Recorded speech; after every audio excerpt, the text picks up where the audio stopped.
بسم اللہ الرحمن الرحیم ان تعذبهم فإنهم عبادك وإن تغفر لهم فإنك أنت العزیز الحکیم۔ اگر تو انہیں عذاب دے تو وہ تیرے بندے ہیں، اور اگر تو انہیں بخش دے تو بے شک تو ہی غلبے والا حکمت والا ہے۔ ان تعذبهم، اگر تو انہیں عذاب دے۔ حضرت عیسیٰ علیہ السلام کو معلوم ہوگا کہ قوم میں بعض لوگ کفر پر مصر رہے، بعض شرف ایمان سے مشرف ہوئے، اس لیے آپ علیہ السلام کی بارگاہ میں یہ عرض ہے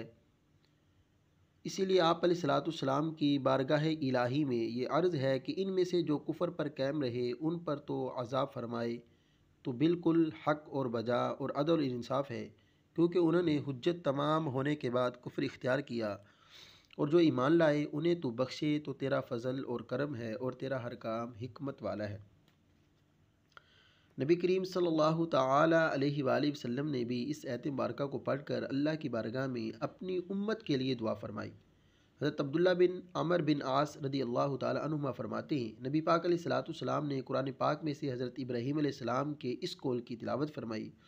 رب انہن اضللن کثیرا من الناس فمن تبعنی فانہ منی۔ اے میرے رب، ان بتوں نے بہت سے لوگوں کو گمراہ کر دیا، جو شخص میری پیروی کرے گا وہ میرے رستے پر ہے۔ اور وہ آیت پڑھی جس میں حضرت عیسیٰ علیہ السلام کا یہ قول ہے، ان تعذبهم فانہم عبادک وان تغفر لهم فانک انت العزیز الحکیم۔ پھر نبی پاک علیہ السلام نے دستے دعا بلند کر دیے، روتے ہوئے عرض کرنے لگے، اے اللہ، میری امت میری امت۔ اللہ تعالیٰ نے فرمایا، جبریل، حضور کے پاس، میرے محبوب کے پاس جاؤ اور ان سے معلوم کرو کہ حالانکہ اللہ تعالیٰ خوب جانتا ہے کہ ان پر اس قدر گریہ کیوں اتاری ہے۔ نبی کریم صلی اللہ علیہ وسلم کی خدمت میں حضرت جبریل علیہ السلام حاضر ہوئے،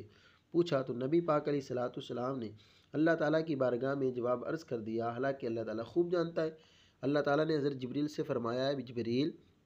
محمد کے پاس جاؤ اور ان سے کہو کہ آپ کی امت کی بخشش کے معاملے میں ہم آپ کو راضی کر دیں گے اور آپ کو رنجیدہ نہیں کریں گے۔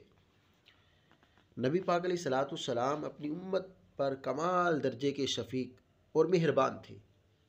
اور